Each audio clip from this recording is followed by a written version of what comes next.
Welcome back to Case Studies with the Biz Doc, and this is By Request, Daily Fantasy Sports. We're going to talk about FanDuel and DraftKings and what happened and why they didn't succeed, and I think they could have and they should have succeeded, but they didn't. So what we're going to do is look at the history of the both and then look where they stumbled. It all starts in 2007 in Ireland. A guy named Nigel Eccles builds something called HubDub, and he's noticing that the most successful thing on there in this kind of a fantasy motif that he had built was sports. And what was really interesting about it is he began it as a nonprofit, no dollars, nothing about it. It was just up there. And so that kind of incubated, and then in 2009, he got $1.2 million in Series A, and if you've been paying attention, Series A means your first money. So we got some people put $1.2 million in, and off and running goes FanDuel. And I'll turn this way.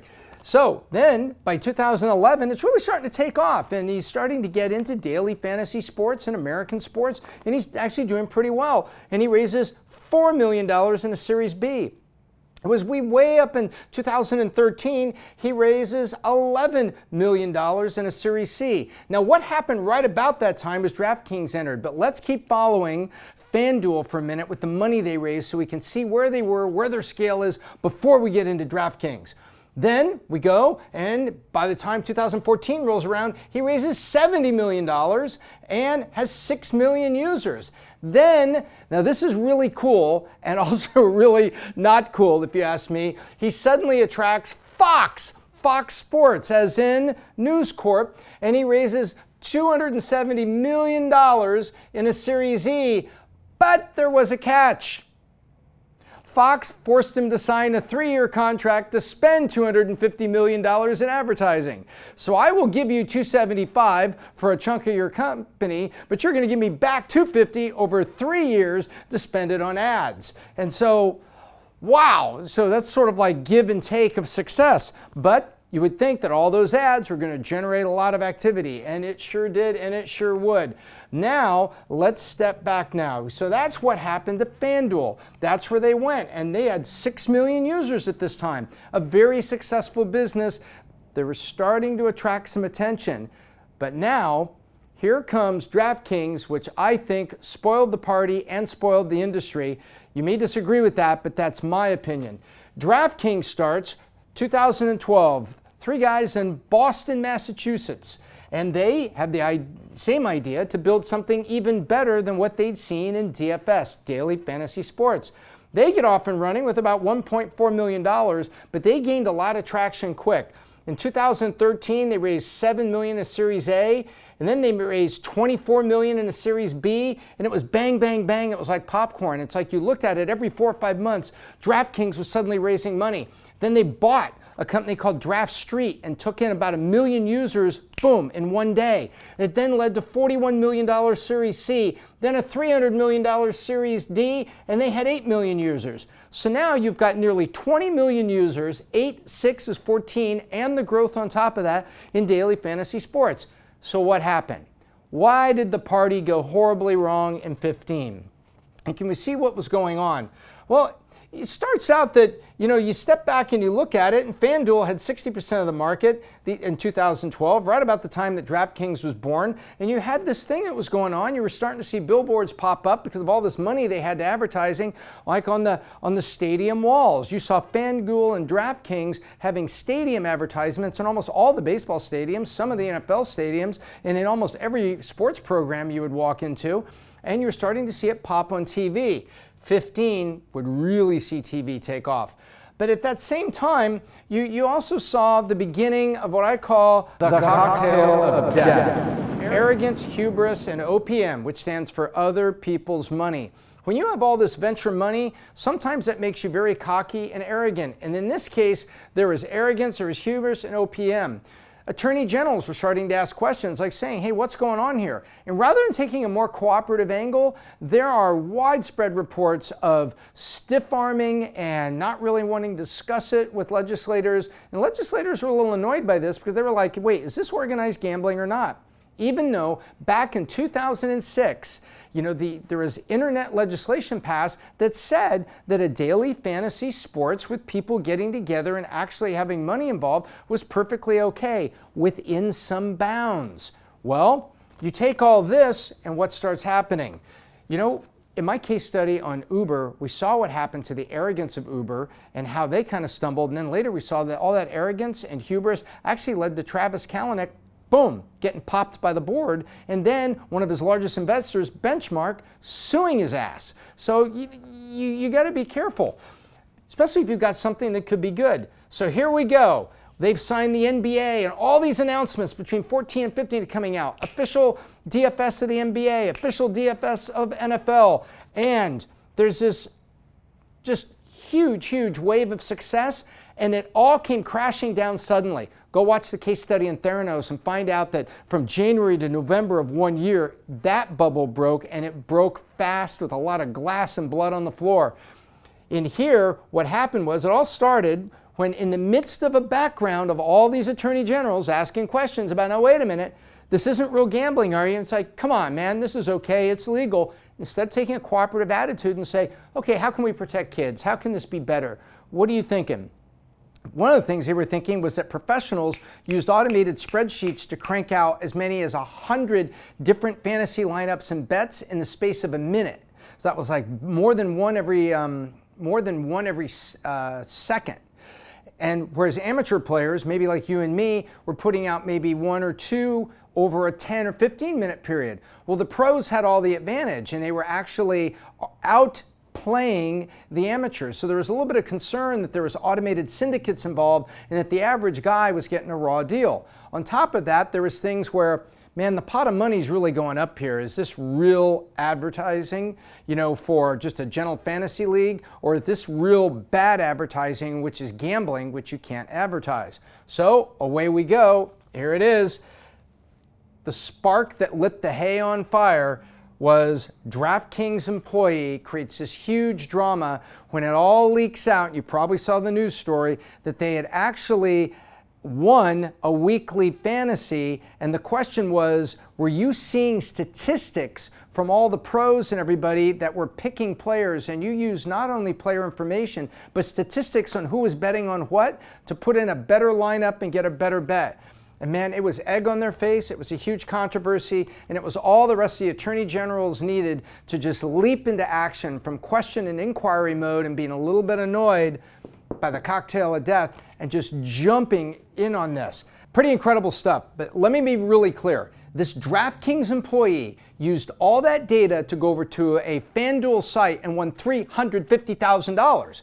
And the allegation was that all that information and all that statistics from the pros and the Joes and everything that was there allowed him to use that hyper customized information to win a big pot over at FanDuel. And this caused all those attorney generals to go bonkers. And they're like, wait a minute, that's effectively insider information from this trading house using this trading house, and that's how we made this money.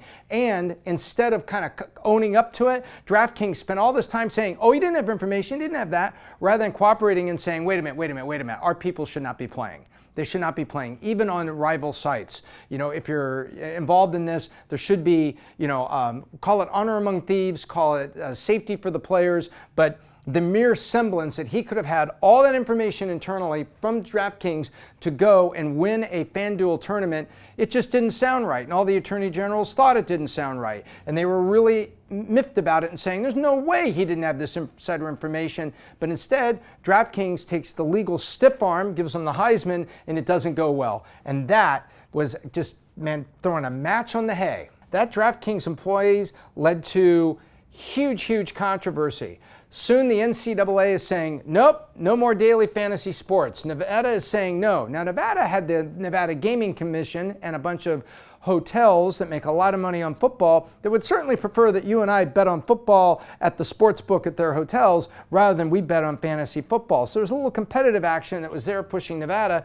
However, the New York Attorney General pissed off about what they heard about that employee, and then Arizona, Mississippi, Iowa, Montana, New York, Nevada, Washington, Idaho, everybody starts coming out of the woodwork, attorney generals saying no, no, no, and no, and no. Although Washington and Idaho, they legalized marijuana, so if you couldn't bet on fantasy sports anymore, at least you had something to do watching the NFL. Here's another little tidbit. After all these attorney generals eventually pulled people into depositions and things started going on, it was revealed that 90% of the winnings went to 1.3% of the players, which completely popped the balloon in an industry trying to say, oh, this is a game of skill, not a game of chance. If it's a game of chance, you're running a lottery. No, this is a game of skill. And they said, yeah, but you have rigged the game of skill to favor the pros and you haven't protected the Joes. And that was another element that just made a lot of attorney generals livid, driving to protect the Joe. It was a mess. The Federal Trade Commission would get involved later when, in the midst of all this and all this stammering, these guys tried to merge.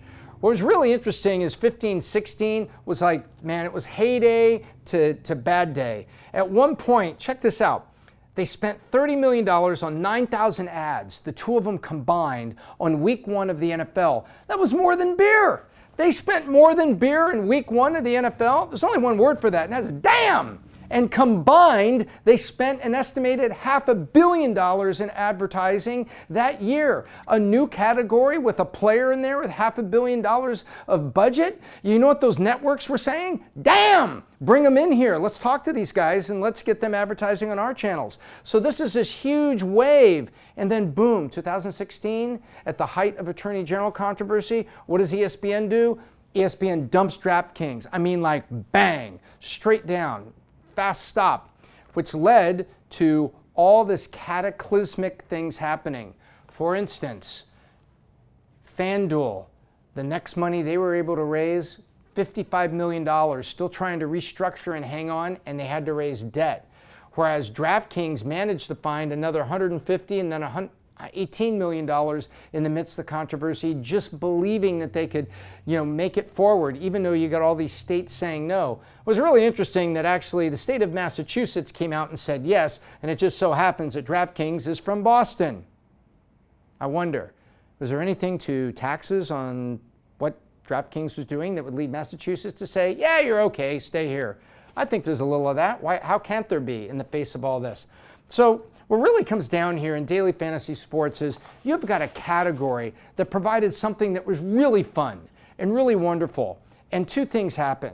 First, you have the cocktail of death. And the second is it was not policed. So the technology could have prevented the pros from just professional fantasy players from destroying the Joes. And there is a lot of that. And what do we know about politics and legislation? It usually comes out of the woodwork when they feel they have to protect the common man. And that was one of the things that really happened is a lot of people felt that the common man was getting a raw deal, that they weren't getting a fair shot at daily fantasy because these highly automated professionals were sitting there banging on the system with multiple lineups in the space of seconds. So you've got an opportunity here to moderate the product so that A, you're not so susceptible to you've got the accusation that you're not protecting the regular guy. And second, that you're building barriers around that so that organized gambling and professionals can't come in and infiltrate. Then, cooperate with the legislators and saying, hey, the Internet Act of 2006 set aside, a language for to establish clauses and subgroups for games of this type. We want to cooperate with you. What don't you like and how can we work with it? I really believe that had there been a spirit of cooperation in 2013-14 when initial questions came up, a spirit of cooperation and greater control so that one of your own employees doesn't win the weekly jackpot, leading everybody to say, of course he won the weekly jackpot. He's a damn employee. If that doesn't happen, I think there's a whole different outcome for daily fantasy sports. I think they could have reacted, they could have moderated it, protect the average player.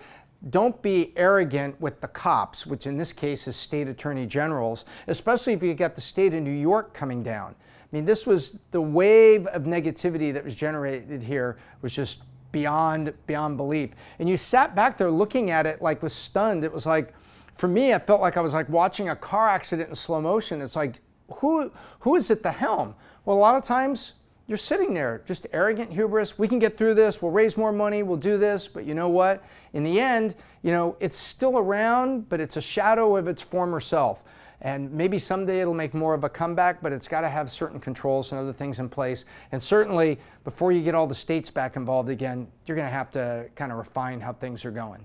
So that is a brief overview of where did FanDuel come from, where did DraftKings come from, and how the party got spoiled and how reactions just destroyed it. There's a lesson in there for you and me, which is if you're ever engaged in something that puts you there with the government, always cooperate in the most friendly of an offer to help author the solution rather than fighting back against it. Your natural reaction is going to be, oh, the government's here. They're going to spoil the whole party and push back against it and say, hey, buddy, you're elected. The next guy may not be like you.